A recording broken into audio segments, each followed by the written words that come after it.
everyone, welcome back to my channel. And if you guys new here, my name is Safina Glam Nails, and on my channel I like to do acrylic nails and nail designs. I also review and test out new products as well. And today we have a lovely client today, which I'm going to do some beautiful classic V-cut French nails. So first of all, I started off by sanitizing my hands and my client's hands. I am going straight in with a cuticle pusher and pushing back her cuticles. Guys, when you're using the cuticle pusher, make sure you go very gently and try not to push back the cuticles too much, because you'll damage the cuticles and you even may cut your client. So as you can see, I'm going very gently and slowly just to reveal the nail plate underneath. And so yeah, that's it guys, really.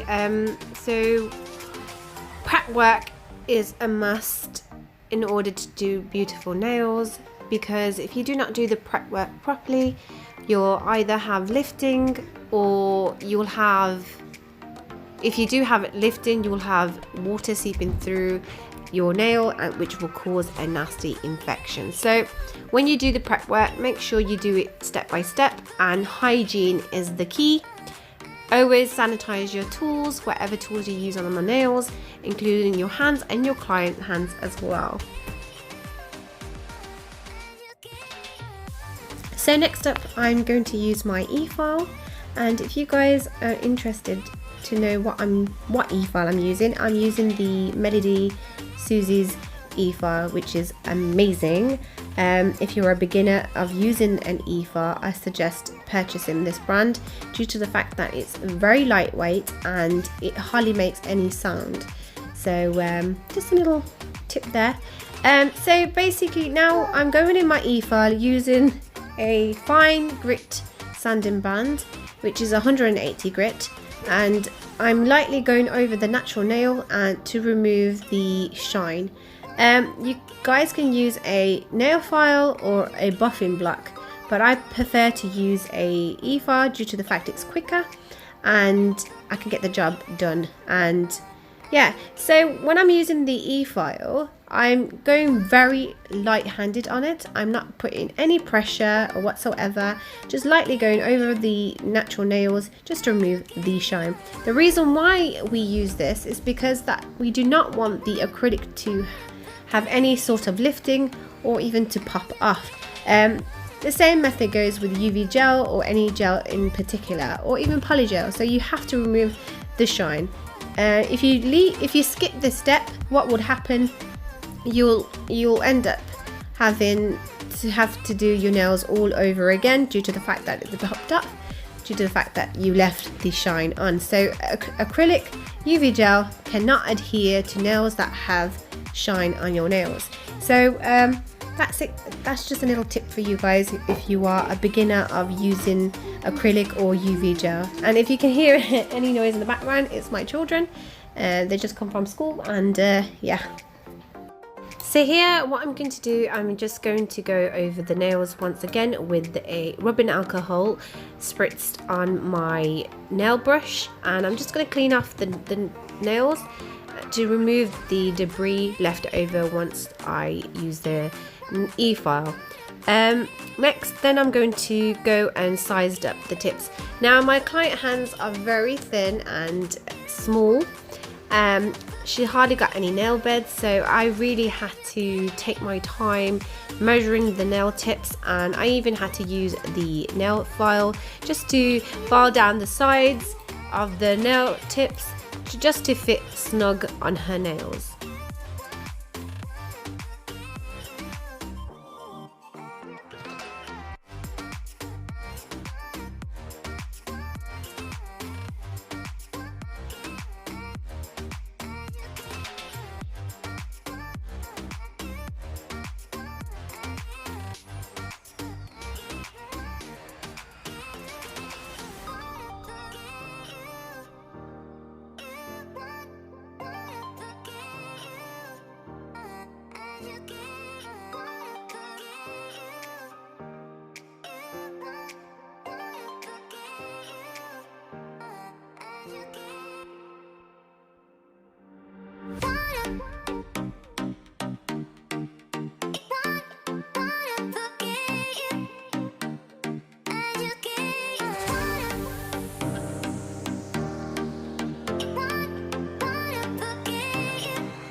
So next here guys, I'm going to do the acrylic method. Like I said, I'm not a professional guys, it's just what works for me. You guys can do whatever you guys prefer, whatever. Practice makes perfect. So basically I just take my brush, dip it into monomer and take the excess out of my brush and dip my brush into the monomer powder. Sorry, my powder, a monomer. And just form a bead and just place my beads.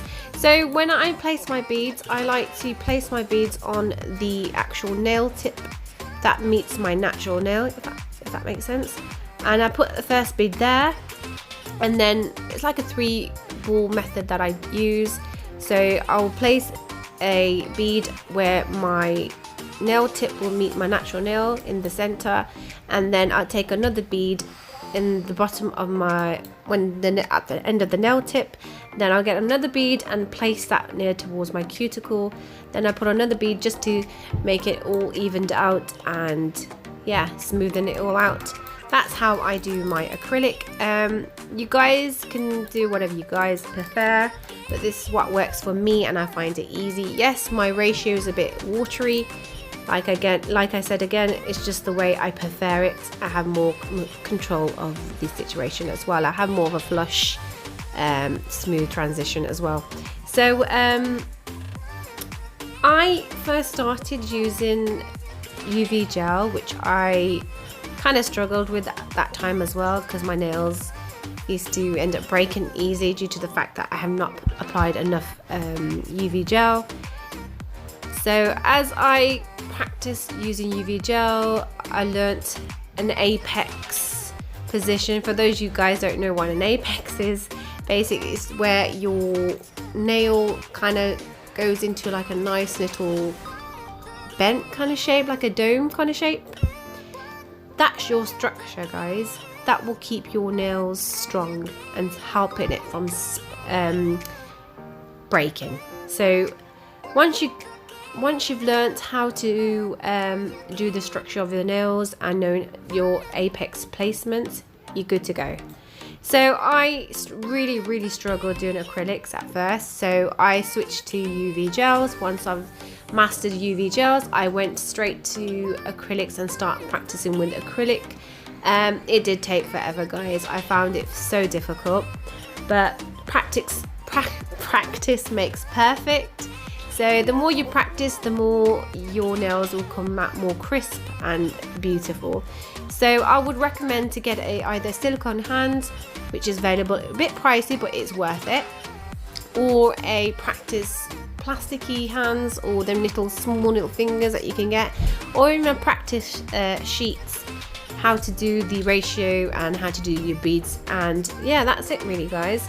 That's just a little tip that for me to give you guys if you want to do acrylic nails, or if you are a beginner or you're trying to learn about nails. Just practice, guys. Just practice, and then you'll be good to go doing nails. So that's it really. That's what I'm doing right now, just doing the nails and placing my beads in small sections, and yeah, just making it all flush and smooth.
Up next, what I'm going to do, I'm going to file and reshape the nails once again, due to the fact that once you put the acrylics over the nails, sometimes you kind of lose the shape of the nails again. So what I'm going to do, just reshape them and get that shape once again. The file that I'm using is 100 and 180 grit nail file. That's it.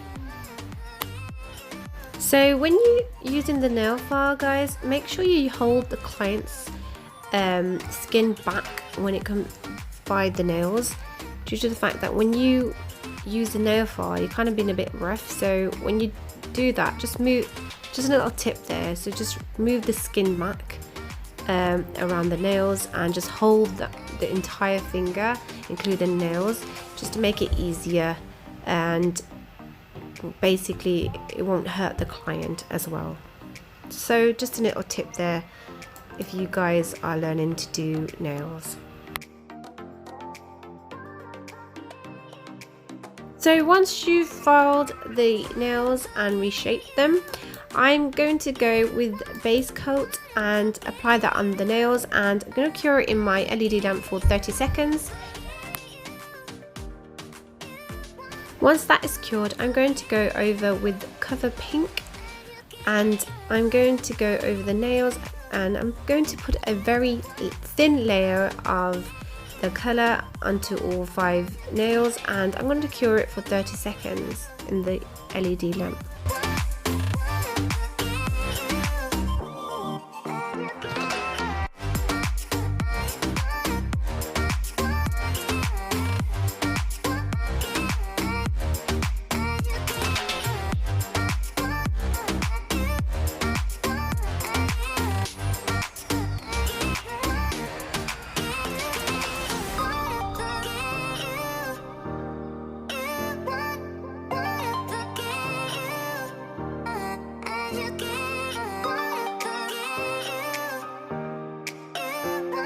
Once you've cured the first layer of UV gel, I'm going to go back with a second coat.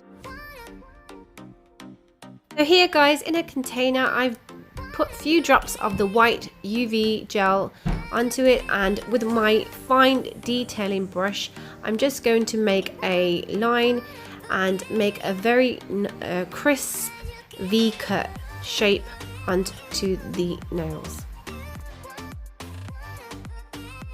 Whilst I was using the white gel, I also put in some very fine glitter, iridescent kind of glitter mixture onto the white, and I also used some caviar beads for the ring finger.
So here is the final look guys.